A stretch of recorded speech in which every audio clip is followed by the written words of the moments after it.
আসসালামু আলাইকুম। ঈদের আগেই পূর্ণাঙ্গ নবম পে স্কেলের গেজেট প্রকাশ। ২ ঘণ্টা বৈঠক শেষে তারেক রহমান ও অর্থমন্ত্রী যা বললেন, এ বিষয়ে বিস্তারিত আলোচনা করার শুরুতে আপনারা অবশ্যই ভিডিওটিতে একটি লাইক এবং চ্যানেলটি সাবস্ক্রাইব করে ভিডিওটি কন্টিনিউ করুন। আগামী ঈদ উল ফিতরের আগেই গেজেট প্রকাশের নতুন ডেডলাইন ঘোষণা করলেন তারেক রহমান। আজ সকাল ৯ ঘটিকা থেকে ১১ ঘটিকা পর্যন্ত একটি বৈঠক অনুষ্ঠিত হয়েছে। এই বৈঠকে সরকারি চাকরিজীবীদের বেতন বৃদ্ধি সহ বিভিন্ন বিষয়াদি চূড়ান্তভাবে তুলে ধরা হয়। পে কমিশন বলেন, মূল বেসিক সর্বনিম্ন ২০,০০০ টাকা যদি নির্ধারণ করা হয়, তাহলে যারা নিম্ন গ্রেডের কর্মচারী আছেন তাদের অর্থনৈতিক অবস্থা খুব একটা ক্ষতিগ্রস্ত হবে না। তারা স্বাভাবিকভাবে জীবনযাপন করতে সক্ষম হবেন। সংশ্লিষ্ট কর্তৃপক্ষ সহ তারেক রহমান ২ ঘণ্টার বৈঠকে একটি স্পেশাল বার্তা দিয়েছেন। তিনি বলেছেন, মূল বেসিকের সঙ্গে যদি বাড়ি ভাড়া শহরাঞ্চল ও সিটি কর্পোরেশন এলাকায় পৃথক আকারে দেওয়া হয়, তাহলে সরকারি কর্মকর্তা ও কর্মচারীদের মাঝে বৈষম্য কিছুটা কমে আসবে।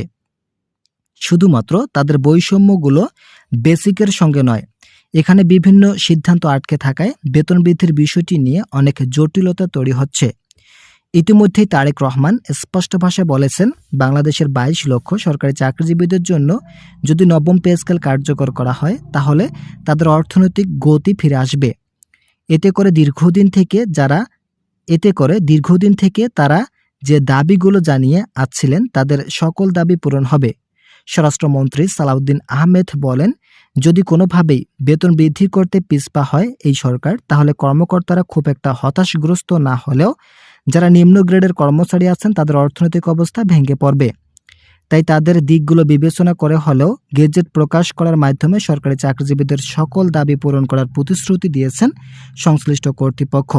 আপনারা যারা এখন আমাদের এই চ্যানেলের নতুন সদস্য আছেন তারা পরবর্তী আপডেট পেতে চ্যানেলটি সাবস্ক্রাইব করুন। ঈদের আগেই গেজেট কার্যকর হবে কিনা এমন প্রশ্নের জবাবে অর্থমন্ত্রী বলেন, আমরা যথেষ্ট চেষ্টা চালিয়ে যাচ্ছি। সরকারি চাকরিজীবীরা দীর্ঘদিন থেকে বেতন বৃদ্ধির জন্য ধৈর্য ধারণ করেছেন। আমরা আশাবাদী তারা ঈদের আগ পর্যন্ত ধৈর্য ধারণ করবেন এবং আমাদেরকে সর্বাত্মক সহযোগিতা করবেন।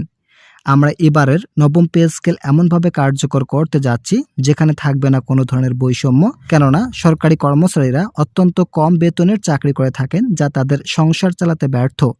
তাদের ভাষ্য মতে অনেক সরকারি চাকরিজীবী আছে যারা চাকরি করার পরও অন্যান্য পেশায় সংযুক্ত রয়েছে।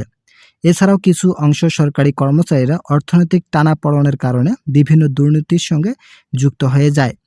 তাই তাদের আর্থিক অবস্থার উন্নয়ন নিশ্চিত করতে নবনির্বাচিত সরকার বদ্ধপরিকর। নির্বাচিত সরকারের অর্থমন্ত্রী আমির খসরু বলেন, মূল বেসিক সর্বনিম্ন ২০,০০০ টাকা নির্ধারণ করার লক্ষ্যে কাজ করে যাচ্ছি। এটা যদি কার্যকর করা হয় তাহলে আগামী ৫ বছর কর্মচারীদেরকে রাজপথে নামতে হবে না। আপনারা এখন পর্যন্ত যারা আমাদের এই চ্যানেলটি সাবস্ক্রাইব করেননি তারা অবশ্যই সাবস্ক্রাইব করুন। সর্বশেষ ২০১৫ সালের ৮ম বেতন স্কেল বাস্তবায়ন করা হলেও সেখানে যে বৈষম্য তৈরি করেছে তৎকালীন সরকার তা অকল্পনীয়। এই বৈষম্য দূর করার লক্ষ্যে সংশ্লিষ্ট কর্তৃপক্ষ ব্যাপক ইতিবাচক সিদ্ধান্তের কথা তুলে ধরেন। তাদের মূল শক্তিগুলোর মধ্যে থাকছে বাড়ি ভাড়া, চিকিৎসা ভাতা, উৎসব ভাতা সহ বিভিন্ন ভাতা। পে কমিশন এই কয়েকটি ভাতা আগামী ঈদ উল ফিতরের মধ্যে কার্যকর করার জন্য বাজেট সংশোধন করতে যাচ্ছে। ইতিমধ্যে পে কমিশন অর্থ মন্ত্রণালয় ও প্রধানমন্ত্রীর কাছে একটি চিঠি পাঠিয়েছেন। এই চিঠিতে বেশ কিছু বিষয়ে সংশোধন করার লক্ষ্যে আবেদন জানানো হয়।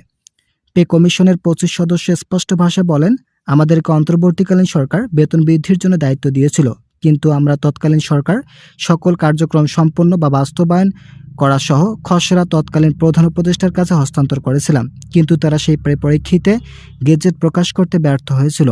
এতে করে শুধুমাত্র সরকারের ভাবমূর্তিই ক্ষুণ্ণ হয়নি, আমরা যারা কমিশনের সদস্য আছি আমাদেরও ভাবমূর্তি ক্ষুণ্ণ হয়েছে। তাই আমরা চাচ্ছি এই সরকার নবম জাতীয় বেতন স্কেল বাস্তবায়ন করলে দ্রুত তার সঙ্গে সম্পন্ন করা প্রয়োজন। অর্থ মন্ত্রণালয় কর্তৃপক্ষ থেকে বলা হয়, অন্তর্বর্তীকালীন সরকারের আমল থেকেই আমরা নবম জাতীয় বেতন স্কেলের সঙ্গে ওতপ্রোতভাবে জড়িত। আমরা এমনভাবে বেতন বৃদ্ধির জন্য চেষ্টা চালিয়ে যাচ্ছি যেখানে কর্মকর্তা ও কর্মচারীদের দীর্ঘদিনের সকল সমস্যা এক নিমিষেই শেষ করা সম্ভব হবে।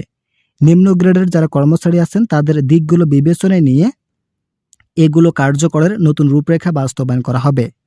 আজ সংশ্লিষ্ট কর্তৃপক্ষের সঙ্গে বৈঠক করে পে কমিশন অর্থ মন্ত্রণালয় যে ইতিবাচক সিদ্ধান্তগুলো নিয়েছে, সেখানে আগামী ঈদ উল ফিতরের মধ্যে গেজেট প্রকাশের মাধ্যমে সকল সমস্যার সমাধান করার প্রতিশ্রুতি উঠে আসে।